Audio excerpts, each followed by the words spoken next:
Arise now, ye tarnished.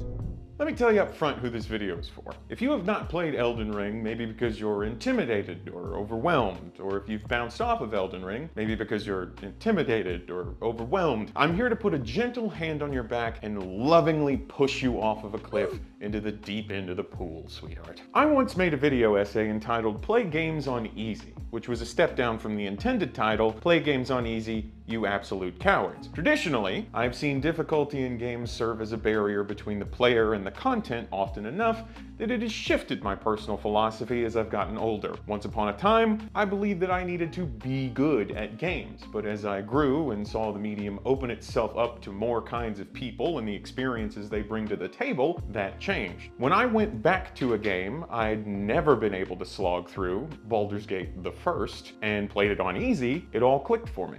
People need options. People like me and people like you. There are plenty of legitimate reasons why a game's difficulty can be an actual roadblock for people and not something they can just get better at and overcome. If you are a person who for any reason cannot play Elden Ring, I am not telling you how to live your life. Instead, I'm talking to people like me. People who know that whatever they have holding them back from these notoriously difficult Souls games is something they can do something about. Maybe it's a less intrusive handicap, maybe it's a discipline issue. These things are not true of everybody's every problem, and no one in this video is saying that they are. Okay, cool? Are we cool? Cool. This microphone on my lapel is real, and the microphone in my hand is a prop. Why am I doing it this way?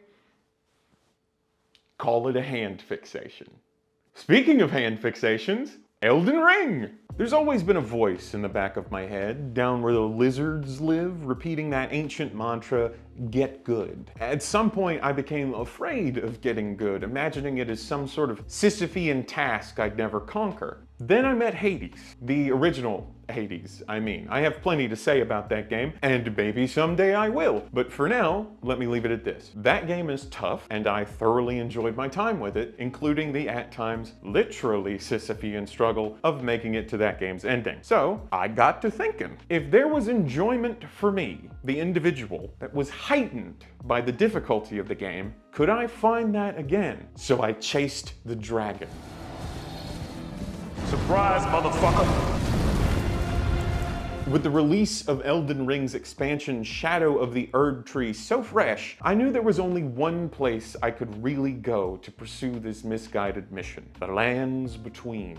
I'm not going to talk about Shadow of the Erd Tree in this video because, well, I haven't played it. If you watch through and try Elden Ring and really like it, good news. There's way more of it you can buy and play. I understand it's basically a game's worth. I called in my friend Grant, the man sometimes known as Joe Bag of Donuts, and asked for assistance. He's finished Elden Ring at least 10 times, so I knew he'd be able to coach me like Mighty Mick. When we started, I'd be a bum.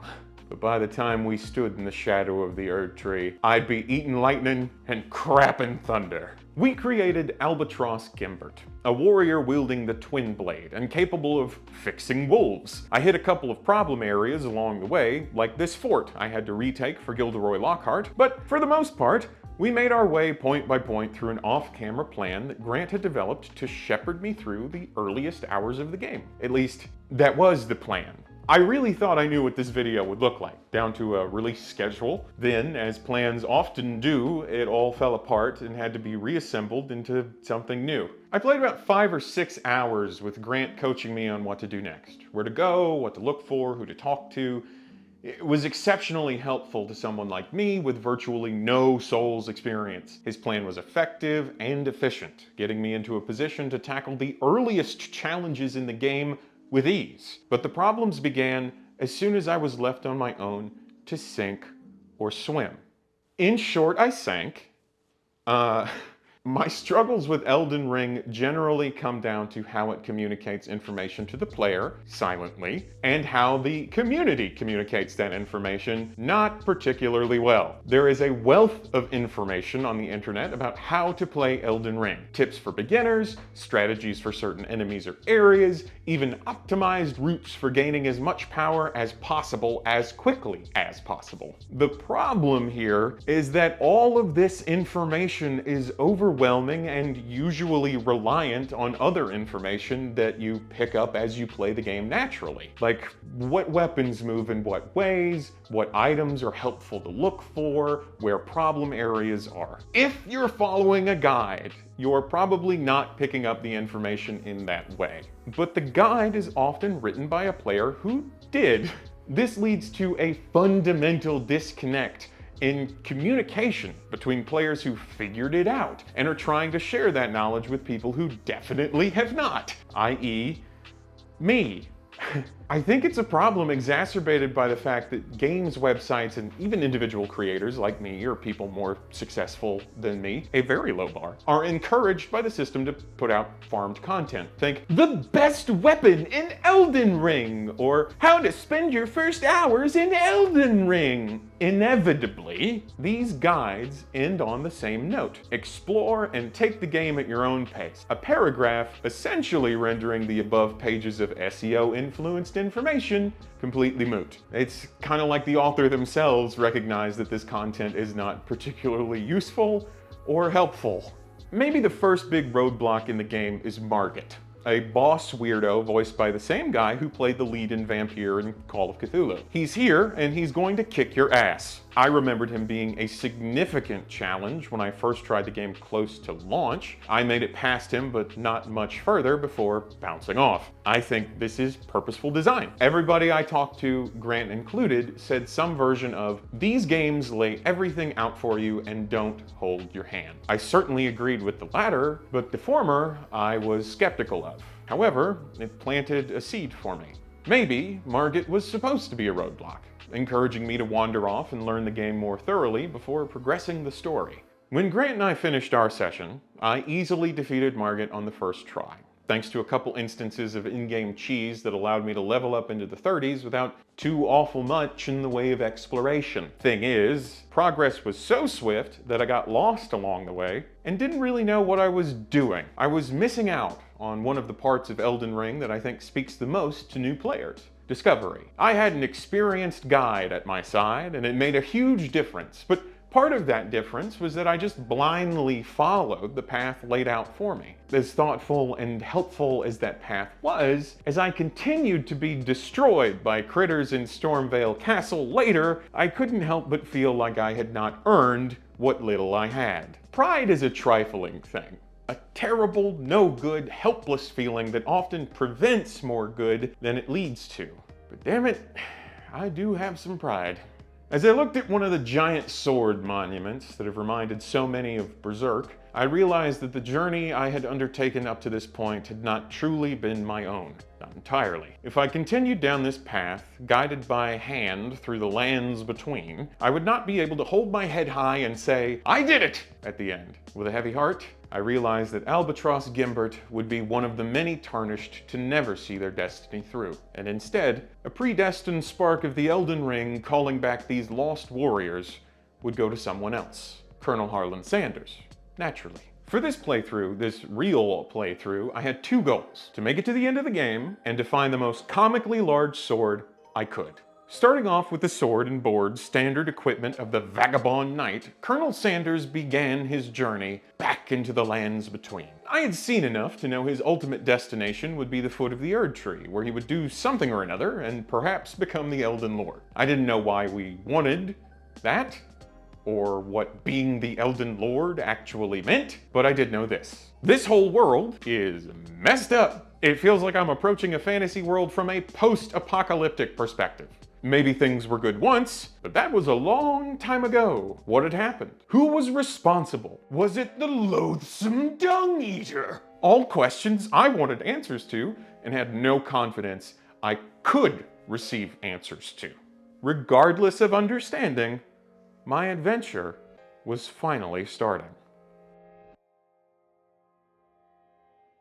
My primary mission was to, as they say, get good. Thankfully, I had experienced enough of the game to know how to play it in a very general sense. The difference between my first character and Colonel Sanders was that the journey was much slower, spaced out across hours of exploration. Really, that's the key to Elden Ring. Exploration. The game presents you with this whole open world, and the only thing really gating progression between most areas is combat. If I can't conquer specific combat encounters, then I can't see certain things. Typically, this turns me off of a game. It makes me feel frustrated because of limitations I can't necessarily control. It's the thought process that brought you play games on easy, which I do still stand by. But what I learned from Elden Ring, and I learned it very quickly, mind you, is that the right amount of difficulty can add a real spice to any experience. I've played a Dark Souls before. Even played a couple of games inspired by Dark Souls, each with their own little twists on the formula. The general idea, if you have somehow not experienced one of these despite their overwhelming popularity, is that you are presented with a modern game adhering to certain design principles from a much older era of video games. Only they're done more purposefully in these Souls games and are less the result of limitations in time or technology. That's pretty broad, so I'll narrow our focus down a little more. Imagine your typical NES game, right? In that era, video games were more difficult for a lot of reasons. Everything from deliberately elongating playtime so you'd need more than one rental window to finish it, to the art of game design being so much less refined than it is now. In that time, there wasn't much of a way to convey complex information to the player outside of literally writing it into a manual meant to come with the game and be read prior to play. Of course, whether you grew up playing that era of games through rental stores or ROM sites, you know that that information does not always accompany what you have to actually engage with. This lack of knowledge meant the game needed to try to teach you via experience, which can be a very difficult line to walk. There are games that do an excellent job of conveying everything you need to know succinctly and cleverly. Super Mario Bros. Is maybe the best example of learn by doing in maybe any video game. World 1-1 is a masterclass in game design because of this. You will learn what enemies look like, how they move, how you can interact with them, what to look for as you progress, what power-ups do, where to look for coins. If you're particularly experimental, you might even learn about the concepts of pipes taking you to new screens or secrets being hidden in the level. By the time you touch the flagpole at the end of the first level, you understand how to play Super Mario Bros. Contrast this with The Legend of Zelda, which teaches you some very general concepts but relies on the manual to give you more direction. Exploration is encouraged, but some dungeons are hidden behind specific tiles that otherwise look like any other tile, and all of a sudden, well, you're stuck until you either seek out specific information about what to do next or get lucky.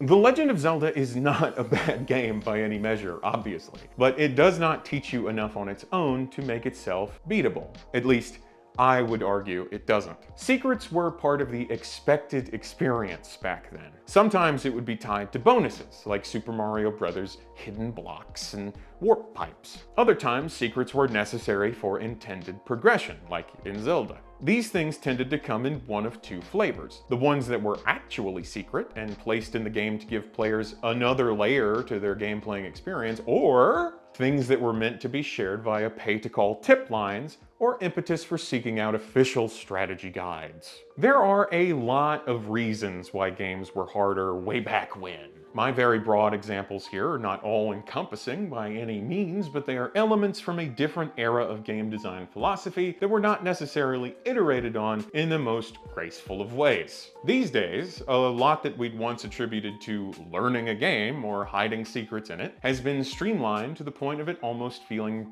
paint by numbers in some cases. At some point, there was a realization that now you could incorporate all of the information you'd once put into a manual within the game itself. This can be done gracefully as in Super Mario Bros., or it can be done with big text boxes or dialogue trees that you force players to engage with. This change in philosophy kind of coincides with the general anti-tutorial attitude we started to see coming from players in the Xbox 360 and PlayStation 3 generation. Game enthusiasts were increasingly talking about games being dumbed down compared to what they remembered. Mega Man, come in! There's these big yellow beams that kill you if you shut your mouth! I don't need you, because look, the stage is shaped like a funnel, so it draws me towards the bottom. While we can pretty safely attribute this to the fact that each generation has been aimed at a larger, broader audience than those before, the changes necessary to make that happen can make people who have been invested in the medium for a long time feel like they're outgrowing it. They don't make games like they used to, because that's literally true. And in a lot of cases, that's a good thing. Refinement and improvement is always something to strive for, especially in art. But I can understand how people who played Mega Man 2 when it was new would feel burnt out by games increasingly telling you precisely what must be done and how and when and why at every given opportunity. Sometimes the refinement that comes with time can look more like an overcorrection, and yeah, sometimes it is. From Software, perhaps accidentally at first, stumbled upon a rich formula of combining the things I just talked about, letting the game teach you how to play it and filling it with secrets. Demon's Souls, a PlayStation 3 exclusive, explored using combat scenarios and the difficulty inherent in memorizing patterns and reacting appropriately to not only line your path from beginning to end, but to be the path. That game was designed to make you beat your head against unique combat encounters until you eventually conquered them and moved on to the next. Sometimes you'd fight easier enemies and get cocky, only for your hubris to be reflected back at you by the very next boss. Other times, you'd get in a rut of struggling against multiple enemies in a row. Demon's Souls isn't the best example of teaching the player as they play, but it definitely had that philosophy in mind during development. From Software has been iterating on and refining that philosophy since then, primarily making these Souls games since Demon's Souls' critical and commercial success. Dark Souls, the first of those follow-ups, expanded the game to more platforms and introduced more world to see and explore. A lot of your adventuring would loop back around on itself in ways that made you go, huh, last time I was here this was a lot tougher, because your natural progression had caused earlier encounters that you are now seeing again to become trivial. You might have better equipment, or a weapon you understand how to use better, or you might just be better at recognizing how enemies indicate what their next move is going to be. In the games business, we call that telegraphing, by the way. Narratively, Dark Souls has 2 sequels, but in reality, From Software has made 7 games like this. Demon's Souls, Dark Souls 1, 2, and 3, Bloodborne, Sekiro, Shadows Die Twice, and Elden Ring. Each game tried new things or switched up the core formula in some way. Elden Ring works as a showcase for what this team has learned through a successful streak of 6 prior games. It also brings its own spin to things with a significant gameplay change, a larger, more open, and interconnected world. It's an amalgam of all the games that came before it. The way it withholds information about its mechanics and story is classic Souls design. The way it incorporates multiplayer via direct competition, cooperation, and/or these stupid signs people can leave throughout the world is not new. It's a combination of things that worked for this team in the past. But the way these games push you through their worlds is fundamentally changed by the fact that now you can decide that something is not for you or too difficult, turn around, and go somewhere else. This one core design change takes a formula that worked for so many players before Elden Ring and opens up this kind of game to many, many more. Let me say this plainly. Elden Ring is the most accessible Souls game. Let me show you why. An example from the game itself that displays what kind of thinking you have to exercise to succeed in Elden Ring. Firstly, strategy is important. The game looks like you want to run around and slash guys, right? Wrong. These games are about patience more than anything. If you had good reflexes and infinite patience, you could conquer this thing with so few deaths, I think. I don't have that amount of patience, And as I am carrying around a big ol' sword like I am Guts, I just want to swing all 2 metric tons of its heft at guys left and right. So I often fall into the trap of attacking first, thinking last. This is probably my biggest sin in the eyes of these Souls games, because they continue to flog me for it like I'm begging Mistress for more. Let's talk about this cave. This is a cave a decent way into the game. It's entirely optional, I think, and full of ants, big ones. This cave had bloodstains in it, which are symbols left on the ground where other players have died and shared into your game via some mysterious server that no one understands the machinations of, and Hideo Kojima thinks he invented. See enough of these and know that something troublesome lies ahead. I see some bloodstains near the tunnel entrance these big old boys are guarding. Observe. Though terrified of them, I realize that running in and trying to slash them off the wall is both impossibly difficult and impossibly stupid. Behold, a ranged weapon. Though it is much less satisfying to wield than even Mother Nature's weakest of swords, the humble crossbow can deliver bite-sized premonitions of death across great distances. Perfect for attracting the attention of singular enemies prior to sinking one's mighty girth into their most vulnerable of glowing weak spots. The crossbow, a fine addition to any would-be Demon Slayer's arsenal, and not an admission of weakness. In summary, Elden Ring doesn't require you to be good so much as it requires you to be patient and thoughtful. These things have very little to do with reaction time, or even your ability to improvise in the heat of the moment. Elden Ring is a vast game, and the giant map that it presents you with prior to its conclusion is liberally decorated with set pieces and encounters that make the environments feel alive. Sure, seeing the same enemies spawn in again after making your way through an area once and resting is kind of a bummer, but consider that this gives you a huge number of places to go back and refine your gameplay style. You can head into combat encounters where you already know the layout, the way the landscape contributes to your enemy's movements, and maybe more importantly, your own. It's a recipe for being able to find the perfect place to train up your skills at virtually any time, which in a game like this is nothing short of a godsend. Not every combat encounter in Elden Ring is necessary or even educational, but a lot of them are. Or can be, I guess. If you're willing to have the right mindset going in, Elden Ring is a playground for a host of movesets that are, by and large, super interesting.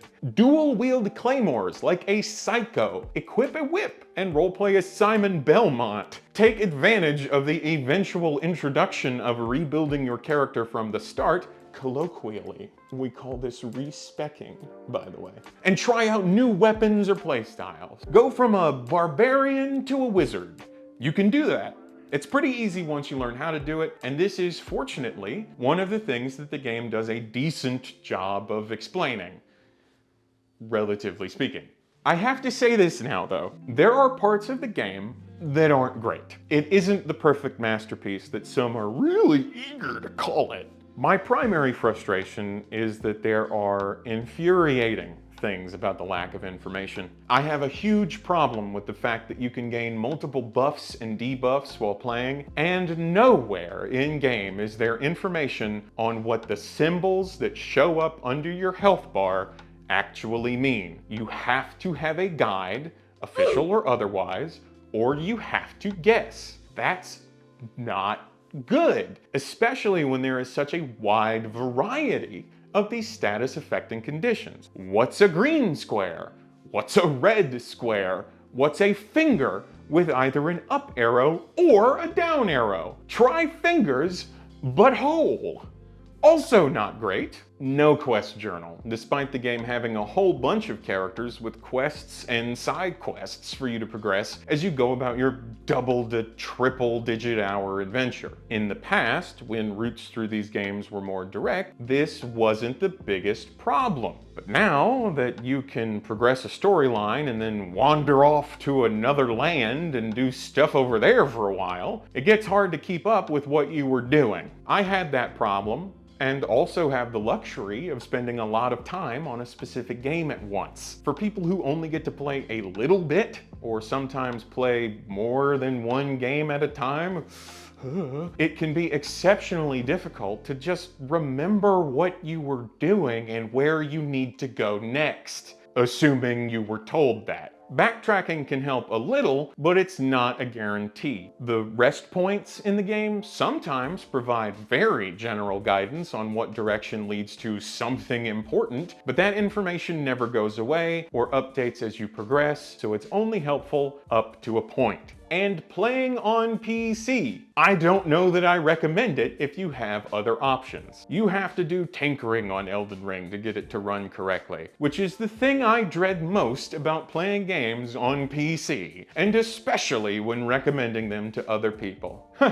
Oh man, this game is great, but I hope you're ready to learn how to use a freeware utility you have to download from a proprietary website, is not something I enjoy saying. PC Gaming Wiki is your friend on any game you play on PC. If there's something you have to do, these people have written down what that is more often than not. But even after doing some of the basic steps, I still experienced hardcore stutters mid-game on a 4080. I don't mean hiccups either, I mean full-on mini freezes in combat, which is something you really don't want to happen in a game like this. The state of the PC version of Elden Ring is so technically disappointing that I have to raise this huge caveat that if that's your only platform on which to play the game, it's gonna require even more patience than usual. The Shadow of the Erd Tree update seems, by my casual observation, to have made some of these issues even worse. I'd say you can wait until it's patched up, but Elden Ring released in 2022 and still had these significant issues that have been documented as far back as launch while I was playing. Most of my playtime was spent in-game prior to the update for Shadow of the Erd Tree, or the update that prepped the game for Shadow of the Erd Tree. That in mind, I have no confidence that either From Software or publisher Bandai Namco will solve these problems. I hope that in a year, we can all look back and say I was wrong, but I won't hold my breath. Glitchy behavior is going to cause you to die at least once. If you can accept that as part of the journey, the game is still very much worth playing. Just know that you're not getting the best experience, even on great hardware. Honestly, the port is more than a little embarrassing because of these issues that, as far as I can tell, are not present in the console versions. It's a distinct marring of the otherwise incredibly thoughtful design present in the game itself, and frankly, there's no defense for it. It's a shame that Bandai Namco continues their proud tradition of making PC the absolute worst place to play their games, and their refusal to improve that part of their publication process is laughable at best and borderline disgusting at worst. That's significant without me needing to break out my Total Biscuit voice and talk about the general lack of customization and performance tweaking options across the board, which is also an issue, though kind of an afterthought in the face of the game sometimes just not working correctly. But really, those things are most of my problems with Elden Ring. If you've watched any of my other videos, you probably know that I can really get in the weeds on specific issues. This is kind of a significant thing for me to say, because I love complaining. So, concluding this segment that doesn't touch on Elden Ring's story in any way and is therefore the freest of spoilers, you should play Elden Ring because it's a triumphant use of some oft-neglected game design philosophy, packaged in a way that just about anybody could enjoy. If you're only able to play on PC, take the recommendation with a significant grain of salt, but I still believe that the game is worth playing despite Bandai's continued track record of terrible PC releases.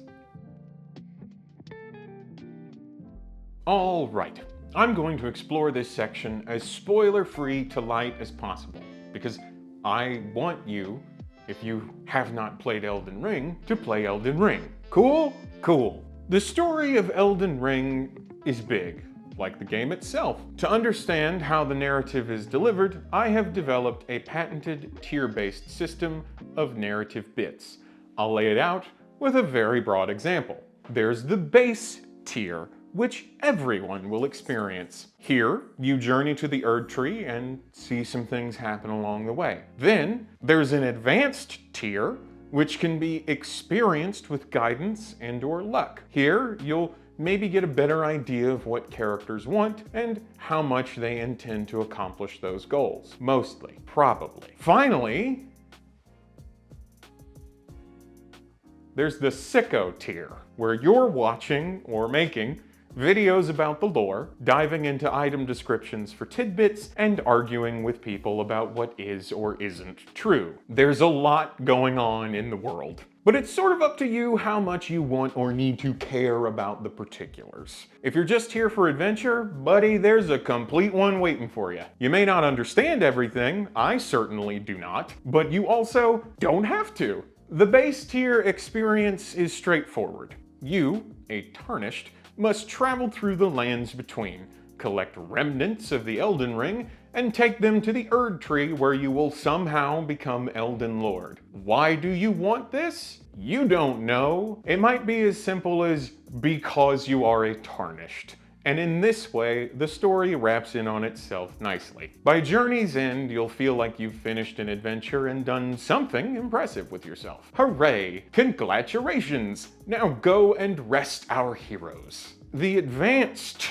tier is where you seek out and complete quest lines, which usually are tied to specific non-player characters. I'll be honest, I felt like I was doing a good job keeping up with these until I realized that practically speaking, you need a guide to finish most of them. There will be specific places you have to go before or after larger events in the story, and usually they're not signposted. Some are utterly bonkers. Like this quest, where you are expected to help warrior woman Nefeli Lu come to terms with who she is. On the path to completing her quest, you must present her with the ashes of a specific hawk. Ashes that can be collected in only one place. The place where you start the game. Except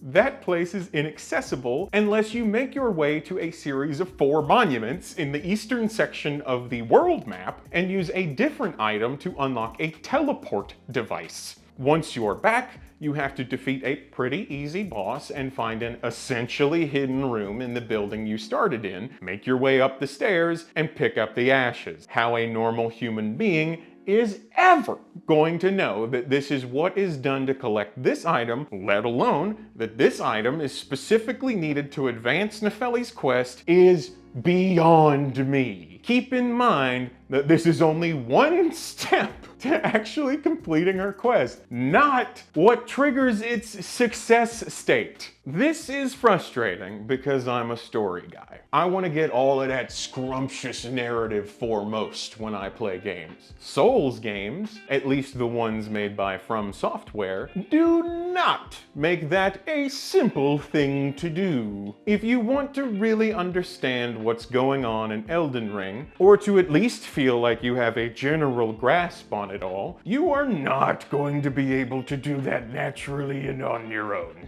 There's a lot you'll uncover just by being patient and exploring the world, but it is only a percentage of what's there. A decent amount of content, by which I mean character stories, facts about the world, even real comprehension about what your personal quest is all about. It's all locked behind these weird progression barriers that harken back to the days when you needed a guidebook to squeeze meaning out of your game.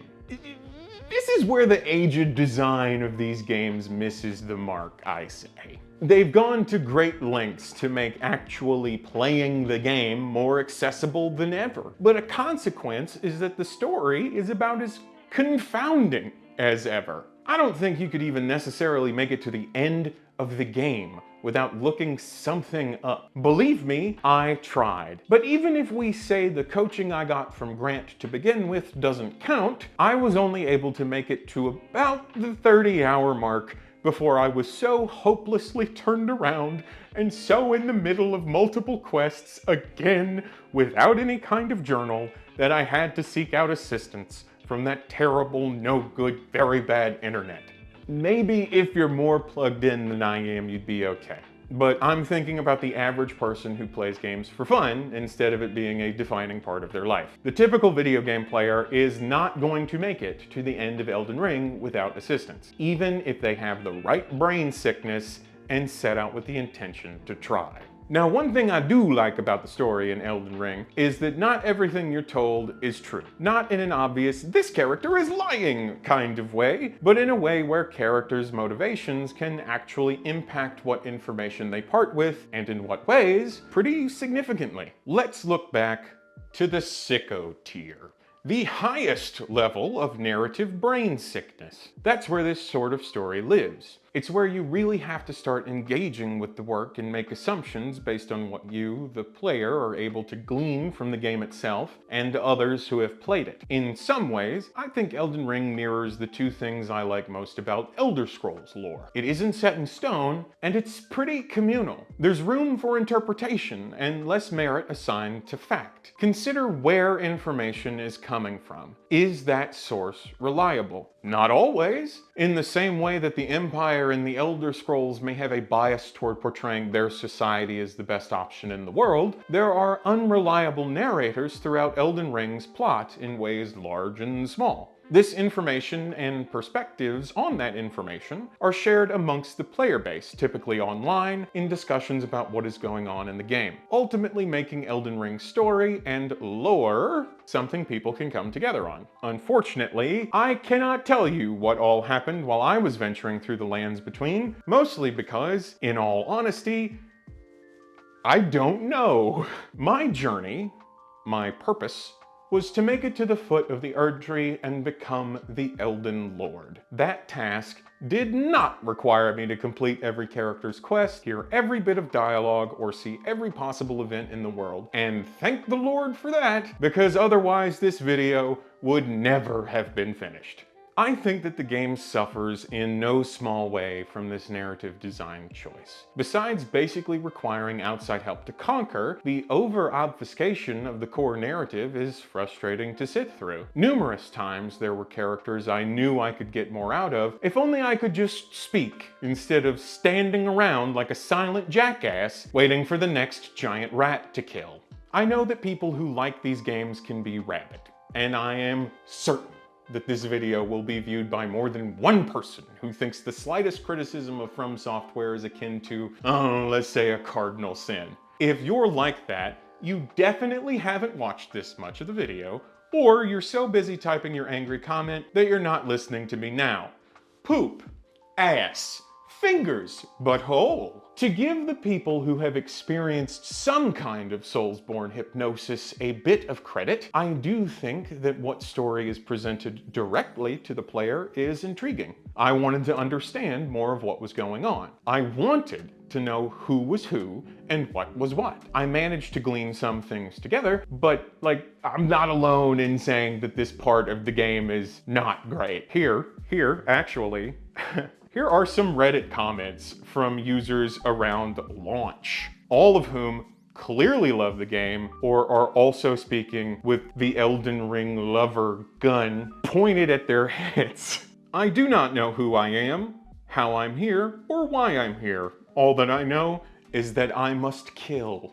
I have no idea. I only have intelligence at 8. I smash things. Every time I play a FromSoft game, I just run around confused killing shit until I eventually just watch lore videos for 10 times more time than I even spent playing the game. After all that, I inevitably play through NG+, that's New Game Plus, for a whole new understanding of the world around me, crying laughing emoji for some reason. And my favorite comment, you mean you can't keep straight such easy names as Godric, Godwin, Gowry, Gideon, Garank, Goldmask, Radon, Radigan, Renala, Rajier, Roderica, Rena, Ronnie, Rhea, Millicent, Malekith, Mikola, Melania, Melina, Muriel, Margit, Morgott, and Moog.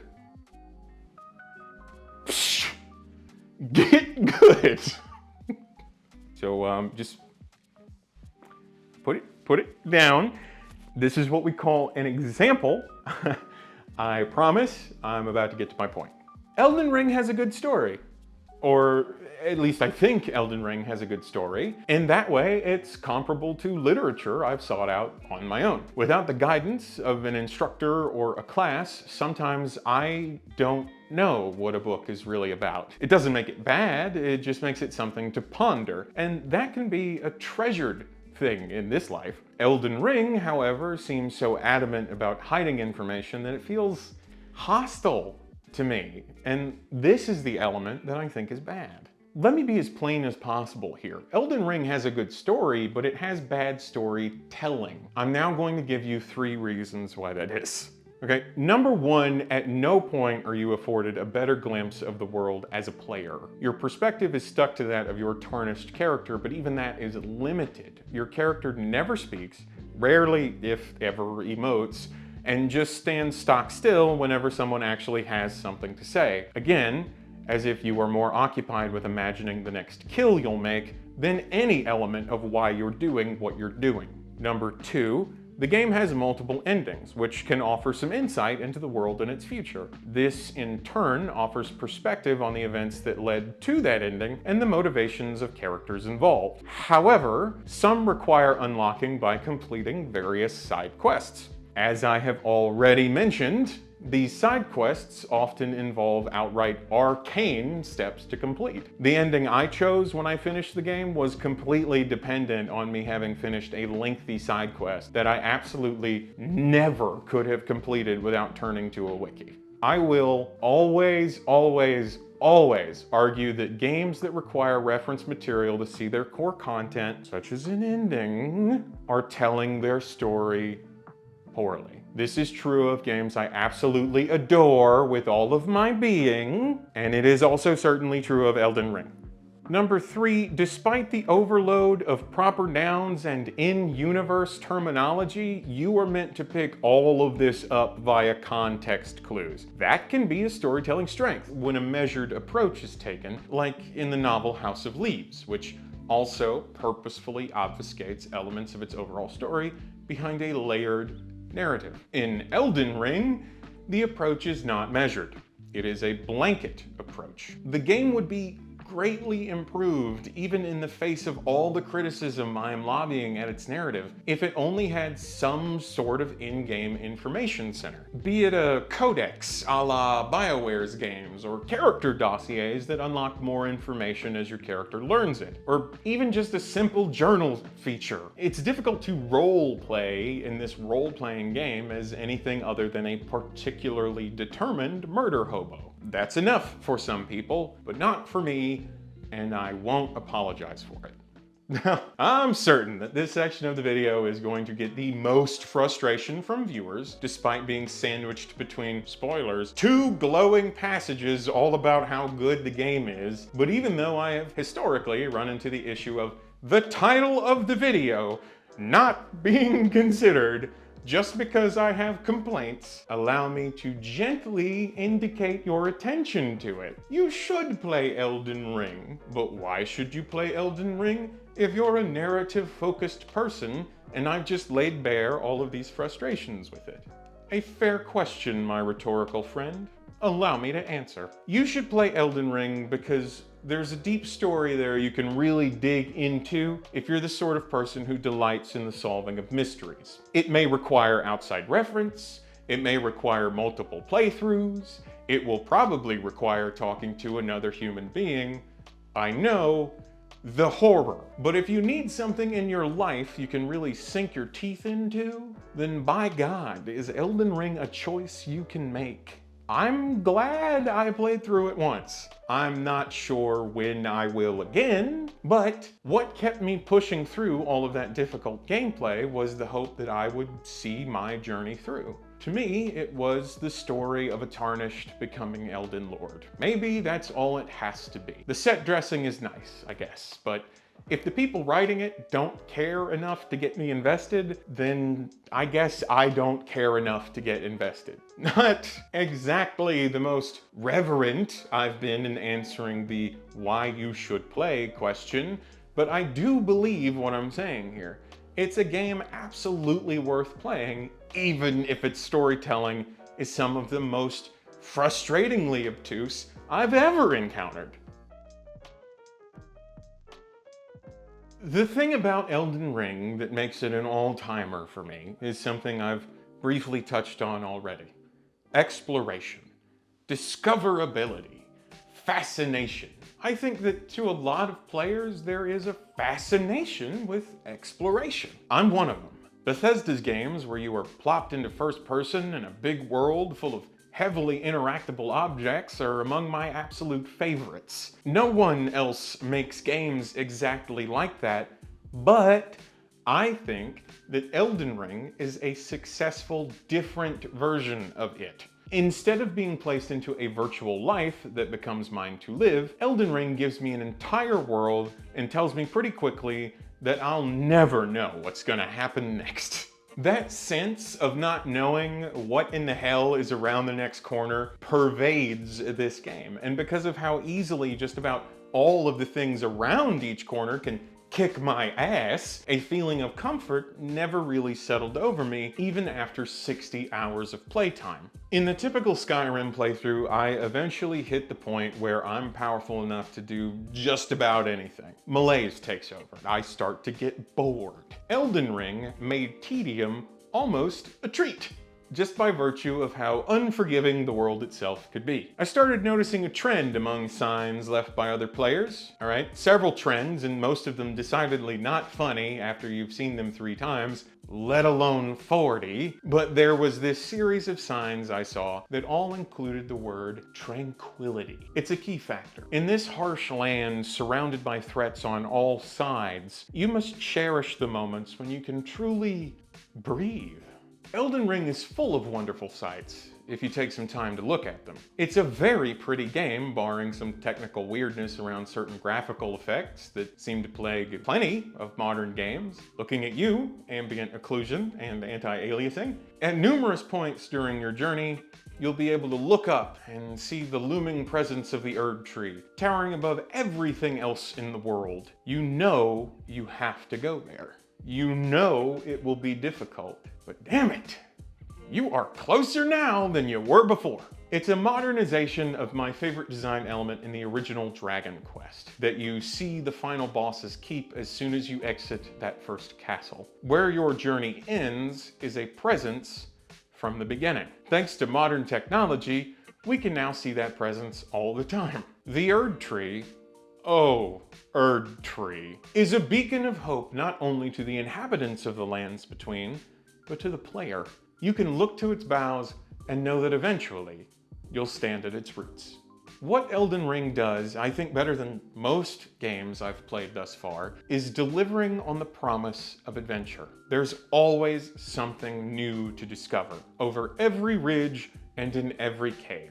Games can give us a sort of lived experience of discovery like no other medium can. It puts us in the shoes of the brave explorer, carving out our own way. After you get acclimated to the game's very specific tone and delivery, it truly begins to feel like you're blazing your own trail through this desolate world.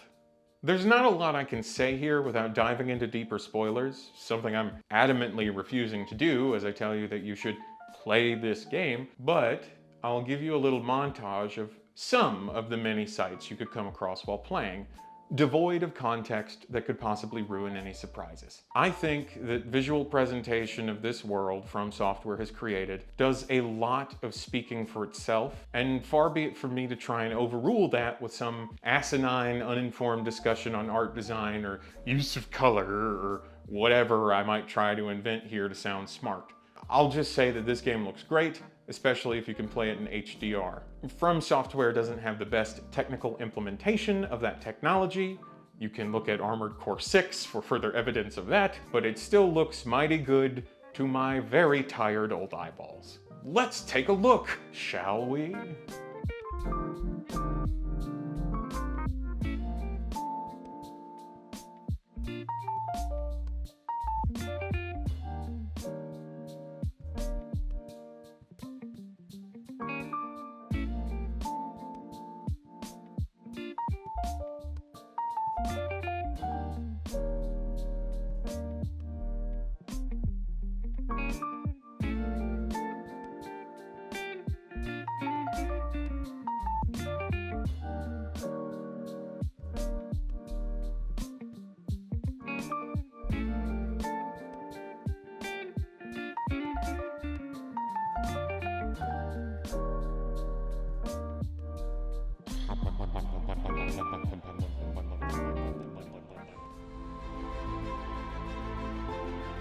Erd Tree, oh Erd Tree, I have traveled far to reach you. My body is broken and my mind near shattered by the countless horrors I have faced on this journey. Each trial has led me a step closer to this place, to you, and to my destiny. I have seen the lands between and left the worst of its denizens bloodied beneath my blade. Please, after all of these trials, impart upon me your ultimate wisdom so that I may take my place as Elden Lord. Be gay, do crime. All right, can you elaborate on that, please? Try fingers, butthole. All right, well, that's Elden Ring. It's one of the most difficult games I've ever played. It's also one of the most rewarding, with returns that I think increase the more dedicated you want to be to it. I can't afford that, literally speaking. I know no small number of people who, whether they be gamers or not, have avoided the Souls series because of the oft-mentioned difficulty. I was one of these people. Those people are, again, who I really want to reach with this video. If you're watching still and have a friend who has expressed that trepidation in one way or another, please share this with them. I hope that my approach here will be welcoming to new players, regardless of experience level. I know Elden Ring is far from obscure, but I do believe those people are still out there. And ultimately, it just isn't going to be for some people. It isn't a masterpiece. I don't really know what is in this medium, but it's a damn good video game. So many well-crafted elements come together in this one piece that I found it impossible to try and narrow down one particular reason why someone should play it. That's impressive, to put it lightly. Visually, it's a horror show and a delight all at once. The sound design is expansive from effects to the score, and the tightness of the gameplay, barring technical issues, is richer than any of these Souls games have ever been. One day, when the history of video games is less beholden to internet jackasses like me, this game will be considered a notable work. Its reach and quality cannot be denied, even by those who may ardently hate the thing. Scholarship will eventually be penned about Elden Ring. It is, and will be, important in the way the best games are. And maybe, just maybe, that is why you should play Elden Ring.